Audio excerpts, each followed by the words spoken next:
Oke, selamat malam semuanya. Ya, malam ini kita kembali live Chef Talk edisi 27 Juni 2022.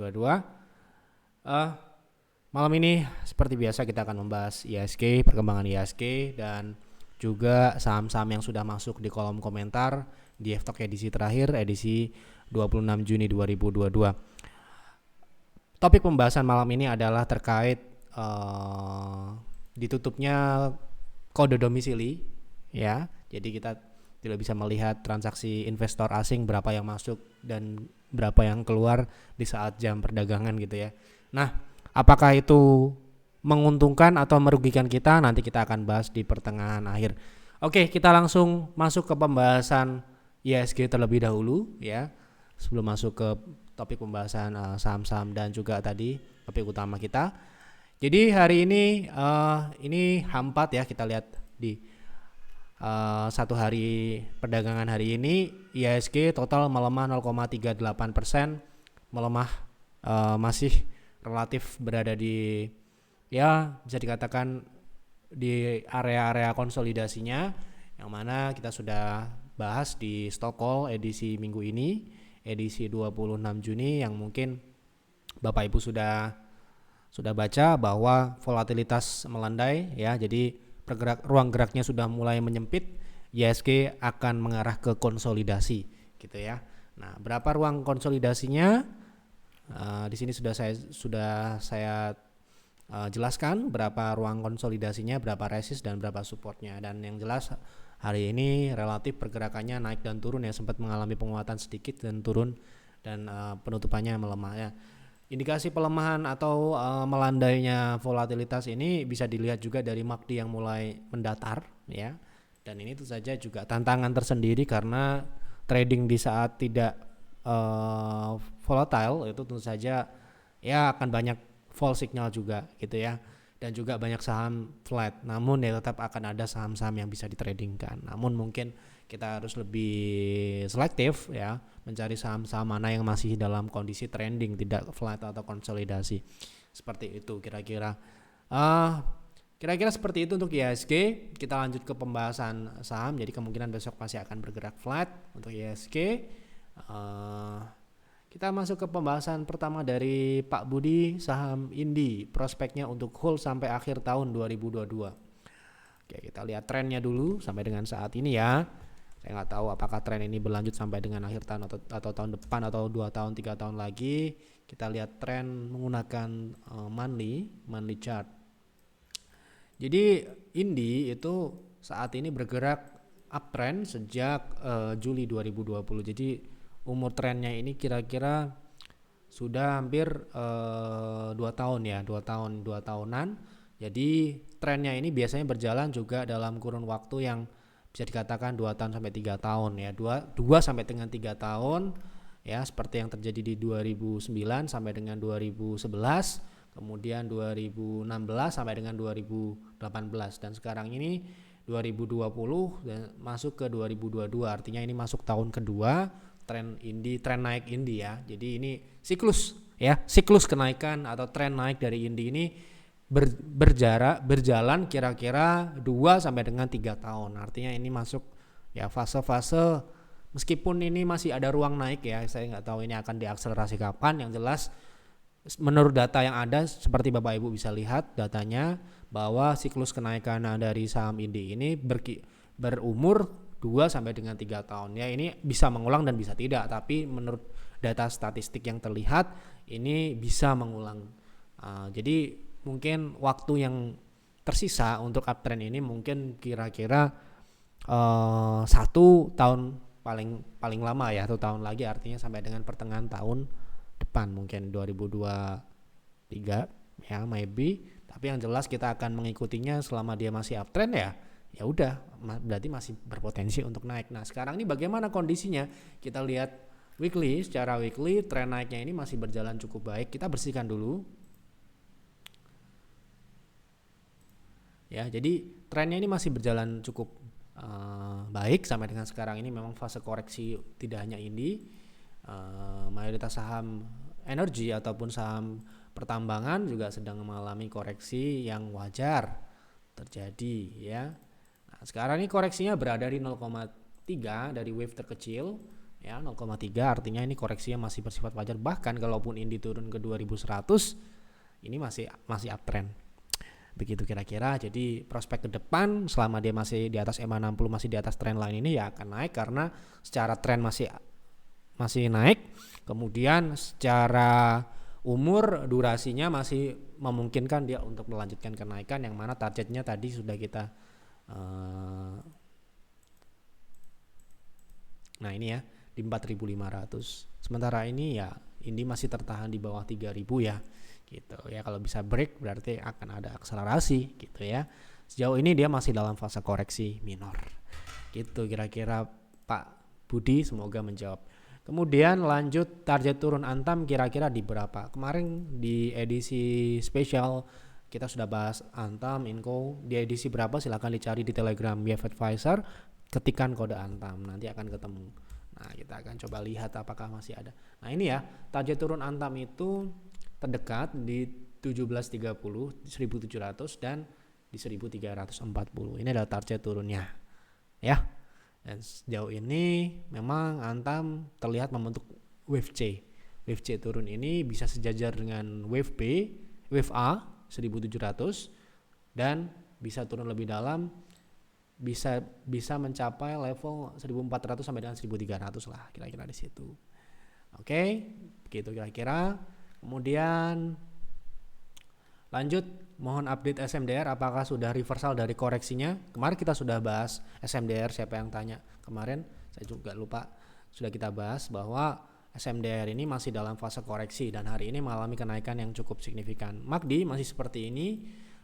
Untuk dia reversal menurut kami harus ada konfirmasi di atas 3.300 ke atas. Ini adalah lower high yang dibentuk, memang tidak terlihat secara jelas, namun kalau kita dilihat di dalam time frame yang lebih kecil di H4, di sini terlihat ada pembentukan resist yang kita anggap sebagai lower high dari koreksi minor ini. Jadi kalau dia sudah mematahkan resist atau memecahkan resist ini, kemungkinan dia sudah masuk ke fase naik lagi atau melanjutkan uptrendnya. Dan saat ini kondisinya masih berada di resist atau area yang target pullback ya, target pullback. Kita coba lihat ini kemungkinan di 0,38 ya, di 0,38 belum tercapai, bahkan 0,38 itu ada di 3.280, 3.300 itu adalah target pullback minimal dari sebuah tren koreksi. Oke, begitu SMDR. Berikutnya dari Pak Tony, harga buy untuk ADI di berapa untuk trading? Oke, kita coba lihat ADI. Oke, ADI saat ini masih dalam tren turun jangka panjang ya. Jadi otomatis kita trading di sini hanya swing trade. Ya, ini masih downtrend. Bisa kita lihat di sini, bisa kita lihat dengan jelas di bawah 60 untuk monthly dan weekly sekarang ini relatif dekat dengan EMA 60. Dan kalau kita lihat lagi secara mendetail, sekarang ini sebenarnya dia tertahan di 630-an ya, 600 di level support 600 ini merupakan support yang juga bisa dikatakan ini adalah area support cukup kuat di tahun 2011 yang lalu ya, dan ini level yang cukup rendah kalau kita lihat ADI di beberapa tahun terakhir. Nah, untuk trading kita akan lihat jangka pendek menggunakan daily. Sekarang ini ADI pullback dari koreksi yang wave yang ini ya, dan berada di 0,2 sekarang ini, dan target pullbacknya ini ada di 880, sehingga kita bisa kira-kira kalau kita untuk swing trade targetnya adalah di 0,3 dan 0,6 ya. Nah, kalau kita beli di harga saat ini sebenarnya kita harus lihat dulu risknya berapa ya. Risknya berapa sih? Sekitar kalau kita mengincar EMA 60 sebagai proteksinya sekitar 7%. Kemudian TP-nya sekitar 8,4, jadi dia lebih besar dan sampai dengan 24%. Nah, kita lihat terdekat di 940 juga ada resist di sini, itu sekitar 16%. Jadi ya bisa dikatakan untuk swing trade bisa ya. Kalau bagusnya ya, ingat ya best price-nya kalau dia bisa turun mungkin di 700, di bawah 800 ya, sampai dengan 770 ini mungkin best price untuk ADI untuk momentum swing ini ya. Jadi kalau misalkan beli di situ risknya akan berkurang menjadi di bawah 5% dan itu sangat menarik karena potensi swingnya tadi sangat besar. Ya, seperti itu untuk Adi. Kira-kira kita lanjut ke dari siapa nih? Harum gimana? Harum, mungkin diperjelas lagi pertanyaannya. Saya akan hanya bahas teknikal saja. Kalau pertanyaan nggak secara spesifik ya kita akan bahas teknikal. Untuk Harum setelah stock split ya. Kemarin kalau nggak salah sudah stock split dan saat ini terkoreksi ya. Ini wajar juga seperti Indi, kemudian saham-saham energi yang lain juga sedang koreksi. Sekarang ini berada di monthly-nya berada di atas EMA 60 masih uptrend dan untuk saat ini kemungkinan akan mencari support ya. Supportnya ini bisa berada di 1500. Jadi ini masih berpotensi untuk lanjutkan koreksi ya. Di 1500, harga 1585, supportnya di 1500 tepat, jadi sudah dekat dengan support terdekat ya. Oke, kemudian ini adalah level yang cukup penting karena 2 kali bertindak sebagai resist dan support ya. Jadi mungkin ini akan di sini dan di sini ada gap yang terbuka di September 2021 yaitu di 1300. Jadi memungkinkan untuk ke sana. Sekarang ini masih terlihat dalam tekanan ya, jadi ya sebaiknya ditunggu dulu di harga yang lebih rendah sebelum ada konfirmasi dia untuk swing ya. Untuk swing mungkin harus tunggu konfirmasi satu candle bullish. Begitu kira-kira untuk Harum. Sementara ini secara teknikal masih bisa turun lagi.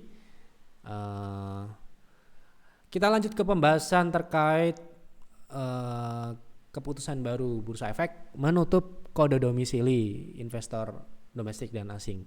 Nah ini pertanyaannya kita sudah tanyakan juga jadi kita nggak mau menjawab dari sudut pandang kami, tapi kita juga pengen tahu kebanyakan orang itu seperti apa merespon. Kebanyakan orang itu orang yang mengikuti kami yang ada di sosial media kami ya, jadi tidak mewakili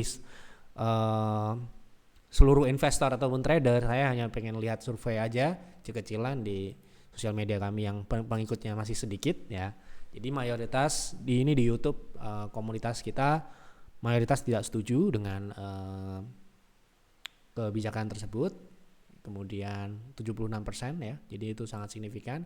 Kemudian untuk di Telegram sekitar 65% tidak setuju, di atas 50%. Jadi ya mayoritas. Kemudian di Instagram juga saya sudah tadi suruh admin untuk mempublish terkait survei ini, polling untuk apakah banyak orang setuju atau tidak. Ternyata tidak setuju 65%, hampir sama dengan di YouTube dan di Telegram ya. Jadi semua punya pilihan, semua punya keputusan, semua punya ya pandangannya masing-masing. Dan mungkin Bapak Ibu sudah tahu jawaban kami sama sekali tidak dirugikan dengan kebijakan tersebut, baik itu kode broker yang dulu juga banyak diperbincangkan ataupun saat ini ketika Bursa Efek menutup kode domisili investor sehingga tidak bisa dilihat berapa transaksi investor asing di sebuah saham atau secara umum di IHSG gitu ya, berapa net buy, berapa net sell, kita nggak bisa analisis sehingga ya nggak bisa gitu ya. Nah apakah pertanyaannya adalah apakah kami menggunakan data foreign flow untuk melakukan trading ataupun investasi? Jawabannya tidak. Sekali lagi kami tidak menggunakan dan tidak memasukkan ke dalam algoritma kami di sistem trading ataupun investing kami sama sekali. Anda mungkin bisa melihat sendiri di video-video kami pun sudah kami jelaskan bahwa kami tidak menggunakan kode broker apalagi investor asing. Mungkin pada suatu ketika membahas IHSG kita hanya menjadikan data investor asing, capital inflow dan sebagainya itu sebagai tambahan penguat teknikal kita, analisa teknikal atau prediksi kita bahwa kita sejalan dengan pandangan investor asing atau tidak gitu ya. Tapi kita sudah pernah bahas sering di F-Talk waktu case di saham Trump ketika dia naik 400 investor asing beli gila-gilaan tapi ternyata setelah itu sahamnya hancur. banyak sekali juga kasus investor asing menjual justru sahamnya naik. Jadi buat kami ya tidak terlalu berpengaruh dengan trading kami gitu ya. Jadi mungkin ini tidak sama dengan Bapak Ibu yang mayoritas tidak setuju. Kita sama-sama menghormati, respect dengan strategi apapun. Kalau Anda ikuti investor asing pun kita juga tetap respect. Selama itu memang menguntungkan Anda, ya jalankan. Jadi kita memang selalu menghormati apapun itu pendekatan trading yang sudah dilakukan oleh siapapun. Tidak pernah menghina, tidak pernah merendahkan, semuanya selama itu menguntungkan jalankan saja gitu ya. Jadi sementara ini memang kita hanya menggunakan indikator-indikator yang mungkin Bapak Ibu bisa lihat di sini. Kita menggunakan volume transaksi, menggunakan MACD, menggunakan EMA untuk melihat tren dan sebagainya. Itu menurut kami sudah cukup apa ya namanya ya? Sudah cukup membuat kita bekerja gitu ya. Kita tidak perlu melihat data yang lain yang mungkin membuat kita jadi semakin pusing untuk wah ini indikatornya uptrend tapi asing jualan. Nah, jadi bingung karena kalau buat kami ya, buat saya pribadi, ketika kita mengikuti sebuah kelompok atau kita harus tahu juga plan dia seperti apa. Jangan-jangan plannya tidak sama. Dia jualan karena memang dia melihatnya jangka panjang dia akan turun dan sebagainya. Padahal kita cuma trading harian atau scalping dan sebagainya kan tidak sesuai. Jadi tidak sesuai gitu ya. Jadi lagi-lagi setiap orang punya cara masing-masing dan ketika kita mengikuti sebuah grup, sebuah kelompok, sebuah individu, pastikan kita tahu plannya seperti apa. Apa yang kita sampaikan seperti yang di PTR, ya, di peer dan peers, member bisa mengikuti kami karena mereka mengetahui analisanya dan mengetahui plannya seperti apa. Ya, misalkan kita ambilkan contoh, misalkan kita invest di saham BRMS beberapa bulan yang lalu, ya. Jadi ini salah satu case ya, BRMS di peers misalkan ya, jelas member kami di peers juga tahu plannya seperti apa, analisisnya seperti apa ya. Jadi bagaimana analisanya, plannya seperti apa, risikonya seperti apa, target berapa alokasinya dan sebagainya. Ini jelas bisa diikuti. Sedangkan kalau kita mengikuti investor asing ataupun orang lain, kalau kita nggak tahu, lalu bagaimana kita bisa menjadikan itu sebagai kebijakan investasi kita, di mana kita mengeluarkan uang atau menginvestasikan uang untuk mengikuti sebuah kelompok grup yang kita tidak tahu plannya seperti apa gitu ya. Jadi ya buat kami mungkin tidak sama sekali tidak berpengaruh dengan adanya penghapusan kode broker, penghapusan penutupan kode domisili. Kami menghormati apa yang dilakukan Bursa Efek, pasti itu untuk kepentingan para investor dan kita tahu ya. Jadi mereka pasti juga melakukan riset dan sebagainya untuk mengambil sebuah kebijakan regulasi baru dan sebagainya. Tapi kami memiliki pesan kalau mungkin pihak Bursa Efek atau Bapak Ibu ada yang menonton Bursa Efek dan saya ingin menyampaikan ya beberapa pesan ya yang mungkin akan menjadikan bursa kita akan lebih baik lagi, yaitu mohon kembalikan lagi jam trading kita, jam bursa kita seperti normal. Karena ya kita sudah tahu, kita semua sudah mulai beraktivitas normal ya, bahkan COVID sudah terkendali dan sebagainya. Dan ya pasti dengan jam bursa yang sudah dinormalkan seperti sebelum COVID, pasti Bapak Ibu Bursa Efek juga akan diuntungkan dengan meningkatnya transaksi gitu ya. Jadi kita harapkan Bapak Ibu kalau menonton video Yeftalk ini yang mungkin sedikit penontonnya, sedikit subscribernya ini, saya hanya mewakili minoritas yang mengikuti saya. Banyak yang mengeluhkan ya, banyak member-member kami yang sudah lama itu mereka beristirahat karena melihat bursa itu terlalu sedikit, terutama trader ya, waktunya terlalu terbatas. Jadi itu membuat mereka ya akan relatif lebih kurang aktif di market gitu ya, dan uang mereka pastinya akan diputar di tempat lain yang lebih banyak waktu dan semakin volatile gitu. Apalagi sekarang ini kan kita lihat IHSG juga sudah cukup tinggi, sudah recover dari koreksi-koreksi yang terjadi di pandemi kemarin gitu ya. Jadi kita mengharapkan ya kebijakan-kebijakan yang sudah diambil cukup kami dukung. sangat positif dengan menghapus kode broker. Jadi mungkin investor dan trader akan lebih fokus melihat fundamental, menganalisa analisa teknikal seperti tren, seperti halnya momentum dan sebagainya, itu akan lebih fokus lagi. Ya, semoga keputusan yang diambil adalah yang terbaik dan kami harapkan jam bursa bisa kembali normal lagi seperti sebelum pandemi. Itu saja sih. Semoga ada Bapak Ibu yang punya kenalan orang bursa mungkin bisa disampaikan video ini supaya kita bisa mendapatkan waktu yang cukup untuk kita memutar uang di pasar modal atau pasar saham ya. Oke, itu saja mungkin yang dapat saya sampaikan di YF Talk malam ini. Semoga YF Talk malam ini dapat memberikan informasi yang menguntungkan, bisa memberikan Bapak Ibu insight yang juga membantu mengambil keputusan. Semoga Bapak Ibu bisa mengambil yang positif dan silahkan abaikan apabila menurut Anda itu negatif ya. Dukung kami dengan klik like, dengan subscribe channel ini, share ke teman-teman Bapak Ibu yang juga trading dan investasi saham. Itu saja, sampai jumpa di YF Talk selanjutnya. Selamat malam dan selamat beristirahat.